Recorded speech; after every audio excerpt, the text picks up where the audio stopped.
سوال یہ ہے کہ حج کے دوران تو اجازت نہیں ہے، لیکن حج کے بعد یہ باتیں کیا کرو، یہ مراد نہیں ہے۔ جہاں نیکیوں کو غیر معمولی اہمیت حاصل ہو جاتی ہے، وہاں تاکید کی خاطر کہ یاد رکھنا یہاں تو خاص طور پر پرہیز لازم ہے۔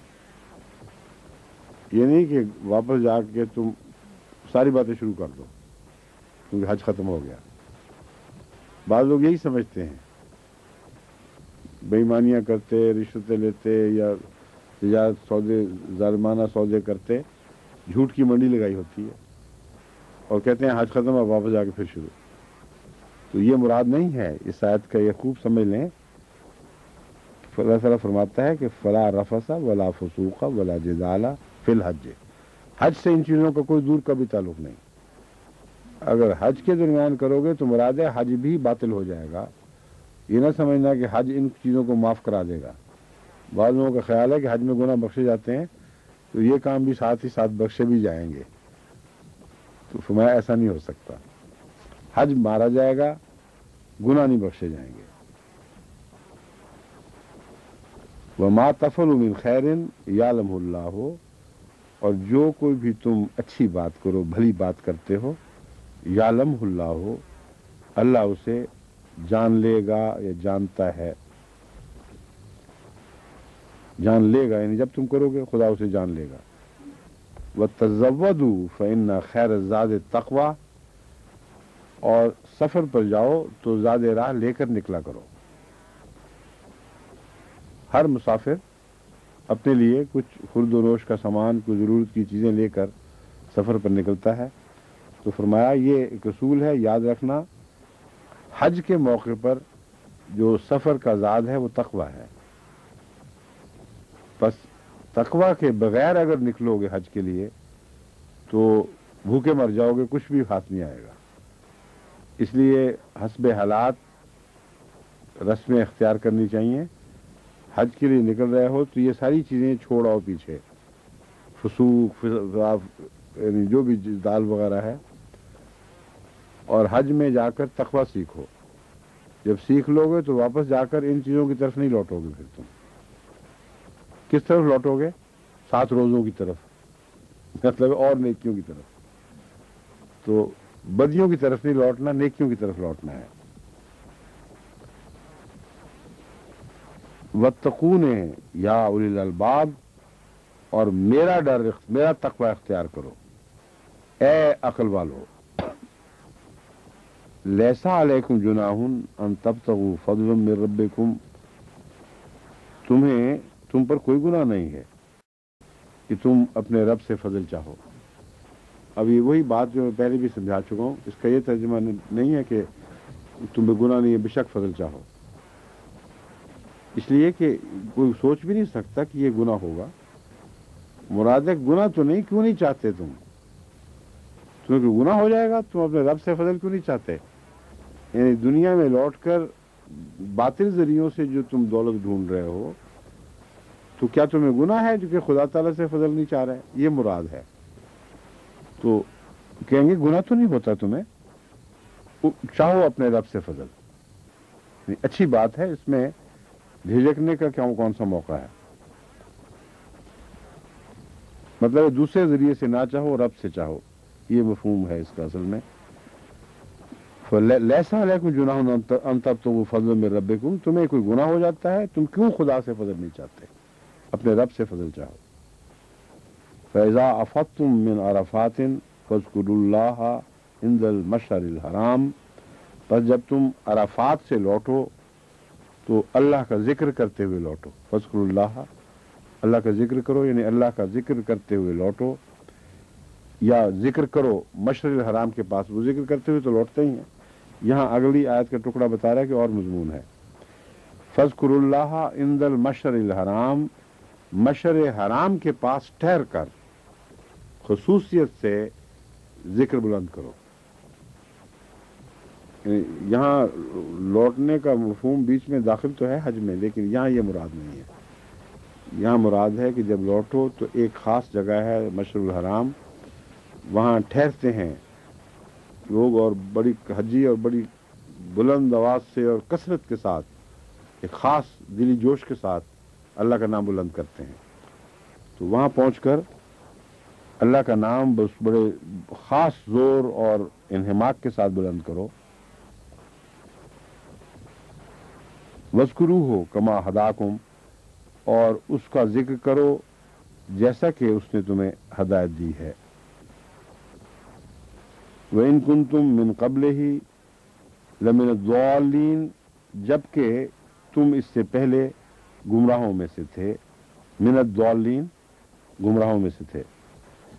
وَاذْكُرُوهُ كَمَا هَدَاكُمْ کے دو معنی ہیں، دونوں ہی یہاں چسپاں ہو رہے ہیں.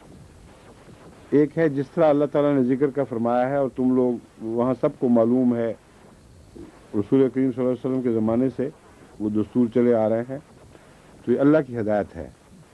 اور دوسری جگہ قرآن کریم میں فرمایا کہ جہاں لوگ رکتے ہیں وہاں رک جایا کرو، جہاں لوگ چلتے ہیں. یہ ایک معروف دستور ہے جو صدیوں سے رسول اللہ علیہ وسلم کے زمانے سے رائج ہو چکا ہے، اس میں کوئی تبدیلی نہیں ہے. اس لیے بے دھڑک ہو کر اس سنت پر عمل کرو. اور یہ عجیب بات ہے کہ باقی سب عبادتوں میں اور احکامات میں فرقوں میں تبدیلیاں پیدا ہو چکی ہیں، اور کوئی فرقہ ایک رنگ اختیار کرتا ہے کوئی دوسرا. لیکن قرآن کریم نے حج کی ایسی حفاظت فرمائی ہے کہ حاجی سارے ایک ہی طرح کا حج کرتے ہیں، اور سب کے لیے حکم یہی ہے کہ وہ جو حج ہو رہا ہے وہ جائز ہے. یہی حج تھا جو حضرت صلی اللہ علیہ وسلم فرمایا کرتے تھے. تو کما ہداکم سے مراد جیسا کہ خدا نے طریق مقرر فرما دیا اور سنت جاری کر دی اس طرح کرو. اور کما ہداکم سے مراد اس طرف اشارہ ہے کہ اللہ کا ذکر کرو جیسا کہ اس نے تمہیں ہدایت دی تھی، اس کی یاد میں تم پر ذکر فرض ہے. اللہ نے تم پر احسان فرمایا، جس طرح وہ تم سے احسان کا سلوک فرما رہا ہے تمہیں ہدایت دے کر، یا اس نے تم پر احسان فرمایا تمہیں ہدایت دے کر، اسی طرح اس احسان کے بدلہ تو خدا کو نہیں مل سکتا، مگر اس احسان کا شکر ادا کرنے کی خاطر اللہ کا ذکر کرو. یہ جو مضمون ہے یہ اگلی آیت کے ساتھ مطابقت کھا رہا ہے. یہ یعنی اگلی آیت میں اسی مضمون کھولا گیا ہے. وَإِن كُنتُم مِّن قَبْلِهِ لَمِنَ الضَّالِّينَ، یاد رکھو اللہ کی ہدایت سے پہلے تم بالکل گمراہ تھے. پس خدا کی ہدایت کے تصور تمہیں ذکر پر آمادہ کرے، اور یہ بات تمہیں ذکر پر آمادہ کرے کہ تم جاہل مطلق لوگ تھے. اللہ کی ہدایت نہ آتی تو تم اسی طرح جانوروں کی طرح رہتے. ثم افیضوا من حیث افاض الناس، اب وہی مضمون جو میں کہہ رہا تھا اب واضح طور پر بیان ہو گیا کہ وہ جو خدا کی ہدایت ہے حج ذکر کرنے کے طریق کے متعلق اس میں کسی شبے کی ضرورت نہیں.